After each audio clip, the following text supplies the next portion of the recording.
بسم اللہ الرحمن الرحیم الحمد للہ رب العالمین الصلاۃ والسلام علی رسول الامین۔ انشاءاللہ تعالی آج کا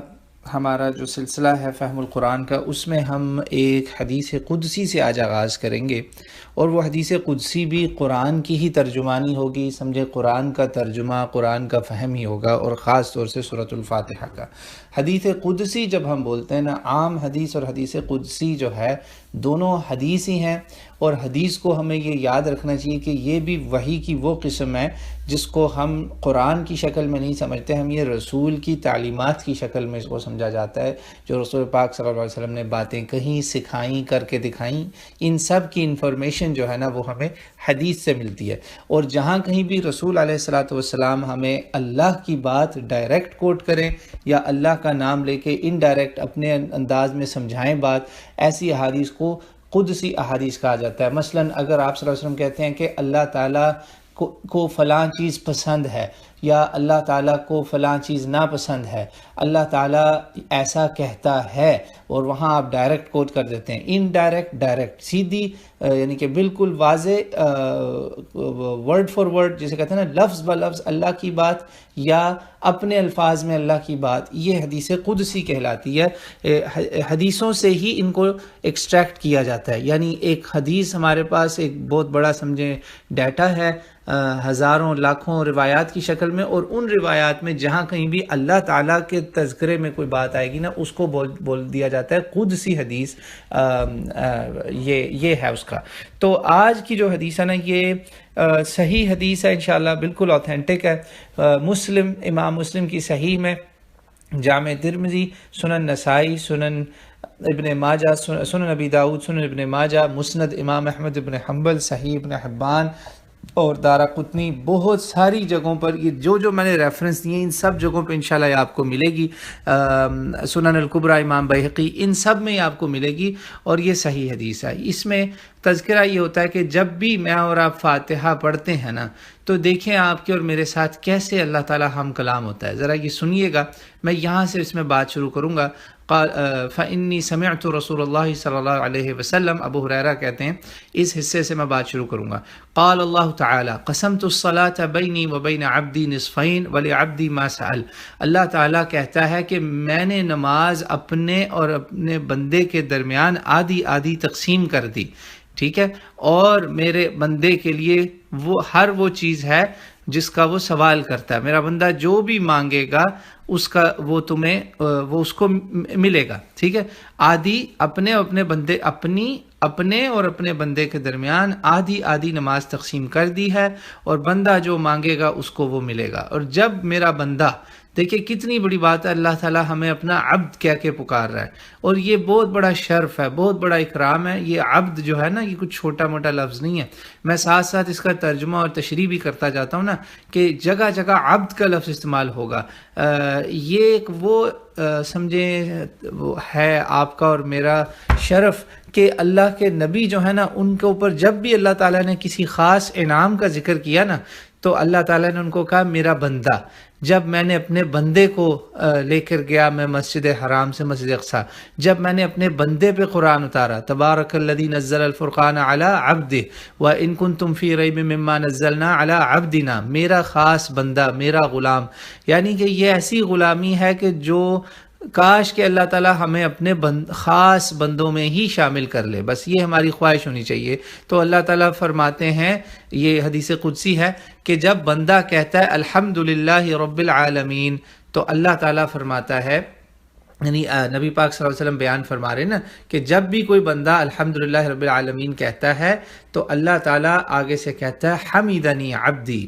میرے بندے نے دیکھو میری تعریف کی۔ کس سے کہتا ہے؟ بیان کرتا ہے، فرشتے بھی سنتے ہیں یہ تعریفیں آپ کی۔ جب آپ کہتے ہیں الرحمن الرحیم، تو اللہ تعالیٰ کہتا ہے اثنا علی عبدی۔ پھر جب آپ کہتے ہیں مالک یوم الدین، تو اللہ کہتا ہے مجدنی عبدی، اور ساتھ میں فوض الی عبدی۔ جب آپ کہتے ہیں نا مالک یوم الدین، الحمدللہ رب العالمین میں آپ نے کہا تمام تعریفیں، تمام شکر، ہر بڑائی اللہ تعالیٰ جو رب العالمین ہے، تمام جہانوں کا، کائنات کا، ہر چیز کا رب، تو اللہ تعالیٰ نے کہا دیکھو میرے بندے نے میری تعریف کی، میرا شکر کیا، میری حمد کی، میری نعمتوں کا اعتراف کیا۔ جب آپ نے کہا نا الرحمن الرحیم، تو اللہ تعالیٰ کہتا ہے دیکھو میرے بندے نے میری بڑائی،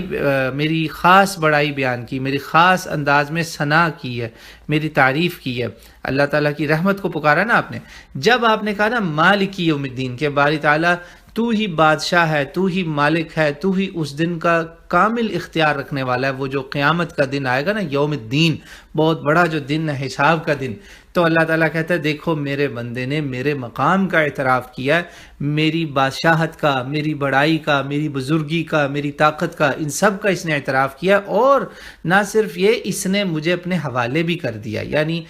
ہی has delivered himself to me, کہ اس نے یہی کہ آگے سمجھو، جب دیکھیں نا میں آپ کہتے ہیں باری تعالیٰ تو ہی مالک ہے، تو ہی بادشاہ ہے، تو اس کا مطلب کیا ہوا؟ اس کا مطلب یہی ہے کہ میں آپ یہ کہنا چاہ رہے ہیں کہ یا اللہ میرے معاملات سارے تیرے حوالے ہیں، میں تو کسی قابل نہیں ہوں، تو نے ہی سب میرا معاملہ ٹھیک کرنا ہے۔ تو یہ ہے فوض الی عبدی مجدنی عبدی، یہ اللہ تعالیٰ کی اس میں بڑائی بھی ہے، اور اللہ تعالیٰ کے اپنے آپ کو سپرد کرنا بھی ہے، حوالے کرنا بھی ہے۔ جب آپ کہتے ہیں نا ایاک نعبد و ایاک نستعین، یہاں پہ وہ تقسیم ہے جس میں جو شروع میں کہا تھا نا نبی پاک صلی اللہ علیہ وسلم نے، کہ اللہ تعالیٰ کہتا ہے کہ میں نے نماز اپنے اور اپنے بندے کے درمیان آدھی تقسیم کی، آدھی میرے لیے وہ بات کرتا ہے اور آدھی اس کے لیے ہے۔ یہ وہ جگہ ہے جہاں پہ اللہ تعالیٰ کہتا ہے ھذا بینی و بین عبدی ولعبدی ما سأل، یہ ہے میرے بندے اور میرے بندے کے درمیان، اور میرے بندے کو وہ سب ملے گا جو وہ پوچھے گا، جس چیز کا وہ آج سوال کرے گا نا وہ آج مل جائے گا۔ اس کے بعد دیکھیں کوئی وجہ نہیں رہ جاتی کہ اللہ تعالیٰ میری آپ کی بات کو نہ سنے اور میری اور آپ کی دعاؤں کو قبول نہ کرے۔ یہ کیسے ہو سکتا ہے جب اللہ خود کہہ رہا ہے، جب آپ نے سچے دل سے کہنا، سچے دل سے ہے ایاک نعبد و ایاک نستعین، تو اللہ تعالیٰ نے کہا اب یہ میرے اور میرے بندے کے درمیان ہے، یعنی اب سمجھے راز و نیاز کی بات شروع ہونے لگی ہے۔ اب وہ فرشتوں کو بھی کہہ دیا کہ بھئی اب جو ہونا ہے نا وہ اس کے اور میرے بیچ کا معاملہ ہے۔ سبحان اللہ، کتنی گہری بات ہے۔ تو جب آپ نے پھر آخری وہ پڑھی اگلی آیتیں، اہدنا الصراط المستقیم صراط الذین انعمت علیہم غیر المغضوب علیہم ولا الضالین، آمین۔ یہ آپ نے چھٹی اور ساتویں جو آیتیں پڑھ لی نا، تو اس پر اللہ تعالیٰ آگے سے کہے گا ھذا لعبدی ولعبدی ما سأل، یہ ہے میرے بندے کے لیے خاص، یہ اپنے لیے وہ مانگ رہا ہے، اور اس کو جو وہ مانگ رہا ہے وہ ملے گا۔ یہ ہے جی سورۃ الفاتحہ کا وہ مکالمہ جس میں آپ دیکھیں در حقیقت میں اور آپ اللہ تعالیٰ سے ہم کلام ہو رہے ہیں، میں اور آپ اللہ سے باتیں کر رہے ہیں، میرے ایک ایک لفظ کا، جملے کا اللہ جواب دیتا ہے۔ اس لیے یہاں پہ ایک اور نقطے کی بات اہم یاد رکھیں کہ جب آپ سورۃ الفاتحہ کی تلاوت کریں، نماز میں پڑھیں، نماز کے باہر پڑھیں، جب بھی پڑھیں، کوشش کریں، یہ میں ایک بڑی خاص بات بتا رہا ہوں، ہندوستان پاکستان میں ایک کلچر بن چکا ہے کہ بہت سارے قاری حضرات بھی فاتحہ پڑھتے ہیں الحمدللہ رب العالمین الرحمن الرحیم مالک یوم الدین، 3-4 آیتیں اکٹھی پڑھ دی ایسے۔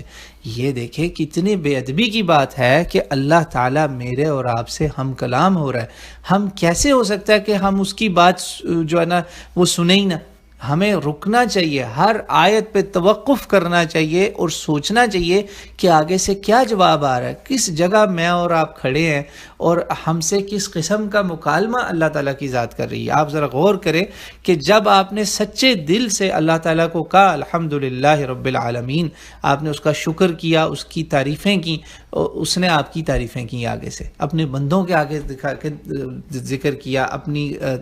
اپنے مخلوقوں کے آگے، یعنی کہ اس کے خاص بندے جو اس کے فرشتے ہیں، خاص عباد جو ہیں اللہ کے، اس کے فرشتے ہیں نا جو مقربین ہیں، وہاں اللہ تعالیٰ اس کا ذکر کرتا ہے۔ یہ رسول پاک صلی اللہ علیہ وسلم نے اس کا ذکر کیا اور حدیث میں بھی کہ جب بھی کوئی بندہ اللہ تعالیٰ کا ذکر کرتا ہے نا، تو قرآن سے بڑا اللہ کا ذکر کون سا ہو سکتا ہے؟ تو وہ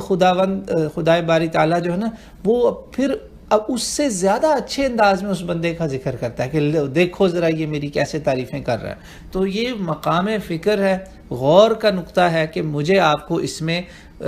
توجہ کرنی ہے کہ میرا اور آپ کا اللہ سے ڈائیلاگ چل رہا ہے، it's a dialogue, it's a communication, بات ہو رہی ہے، اور اس لیے یہاں پہ رکیں، غور کریں تھوڑا سا، آیت پڑھ کے رک کے آپ اس کو پڑھیں، اور جب آپ پہنچ جائیں نا ایاک نعبد و ایاک نستعین، یہاں تو لازمی رکیں، یہاں تو لازمی رکیں، وقفہ ضرور دیں، یعنی کہ سانس لیں، آیت پڑھ کے فوراً یہ اگلی آیت پہ نہ چلے جائیں، ایاک نعبد و ایاک نستعین، یہاں آپ رک جائیں، سانس لیں،